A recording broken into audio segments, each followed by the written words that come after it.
Hey guys, my name's Natalie and welcome to Up Your Vlog. Now today I wanted to talk about quite a personal topic, which is mental health.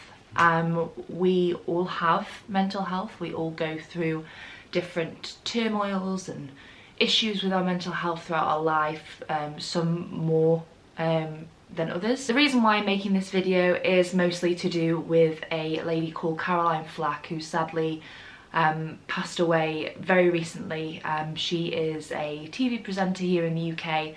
She has been on our TV screens for a while now. She was only 40 years old and she took her life. Mental health is a very difficult thing to put into one box because we all suffer differently. The main thing with mental health is that you can often feel as if you're the only one who is suffering with it.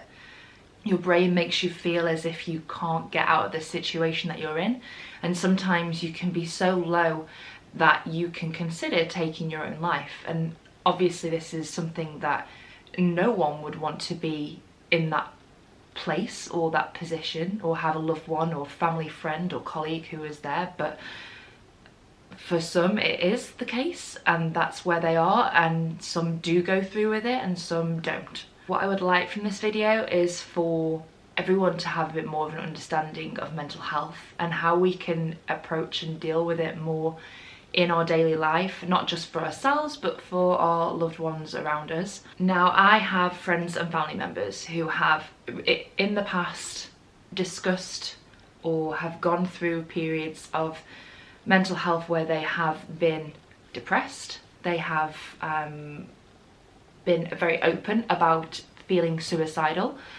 and it's very difficult when you're in that position listening to understand it when you've not been through it yourself. For me, growing up, I didn't really have many problems in terms of feeling, depressed or anxious or having any sort of mental health worries.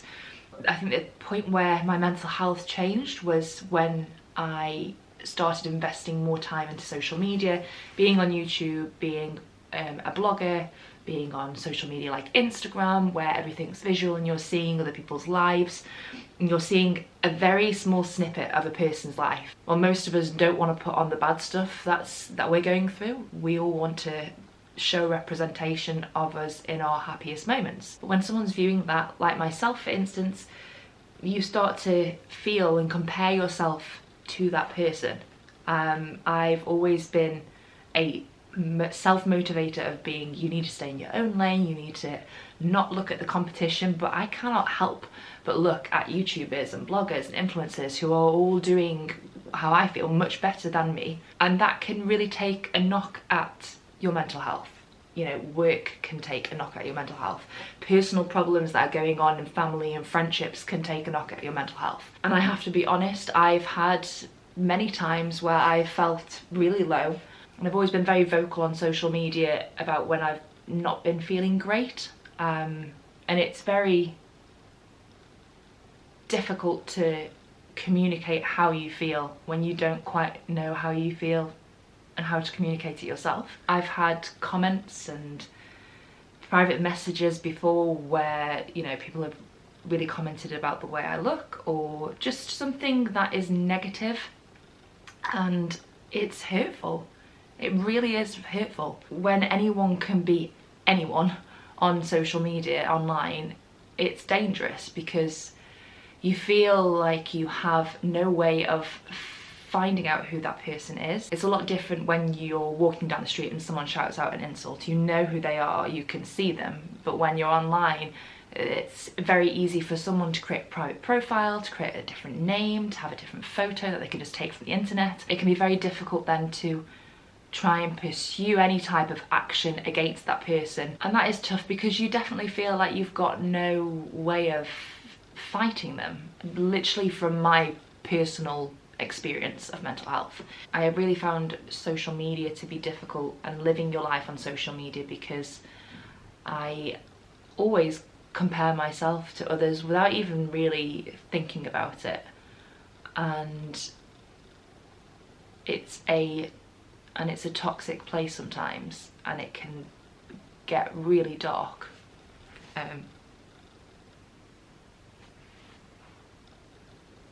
Sorry, I don't know why I'm getting upset.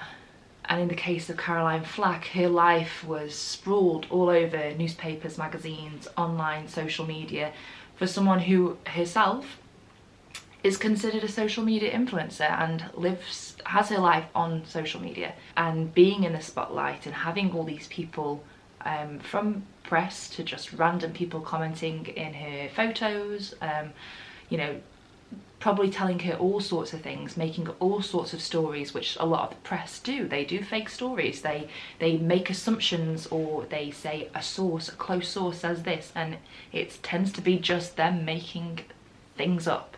And I can only imagine how she must have felt in those times where she may have been alone and she was reading through these comments, and it can very quickly feel like you've got nowhere to go. Your mental health is something that's very important to talk about and to discuss openly with people you trust. I don't recommend keeping it to yourself, trying to get by, you know, as usual, because it makes it a lot harder. And the best thing that we can do as humans is to communicate with each other and to listen to one another. And when you're going through a tough time, it can be very difficult. It can be really hard to find a light at the end of the tunnel, as, you know, cliched as that might seem. And it's so sad that someone so young has lost her life when it could have been prevented, if we were all a bit more open and accepting of mental health and discussing it, and there was the right laws and rules in place and the right support system and help that's needed to help those who are going through it. And as much as social media is this great thing that provides so much joy, that provides so much happiness and, you know, fulfillment for life, it can also be a very toxic thing, and it can also be a very negative thing. And I love what I'm doing. I get to do it full time, which is great, but that doesn't mean that everything is always perfect. And what I show on social media is never really the full picture, as is everyone else's social media profiles. And apart from the times where I've mentioned on social media about not feeling great, the only people that I talk to are my partner, my really close girlfriends, and my parents. And it's difficult when you're going through something and you don't feel like you have anyone that you can trust. This video doesn't really have much direction. I hadn't planned anything out in terms of what I wanted to talk about specifically. The most important thing to take away from this is that understanding of mental health existing and being very prominent in probably everyone's lives, and that as individuals we have to be there for our loved ones, be there for people who reach out and say that they are hurting or that they are really going through something and they don't know what to do. Because if we just choose to ignore it and we choose to feed off people's sadness to make money, then it really does say a lot about our society and who we are as humans. And the last piece of advice that I would give is to take care of yourself. Spend time with friends and family members. Try and switch off from social media when you can, because as much as it can be fun, we spend too much of our time on it, and it's important to live in the moment. So that's it. I was going to say I hope you enjoyed this video, but I hope you have gotten something from this video. Mental health is something that even now is still a tricky and touchy subject that people don't really want to face, and I think we are coming to that point where we need to step up and face it all together. We all need to communicate. We all need to talk openly about how we're feeling and not bottling it up and not feeling like we can't ask for help.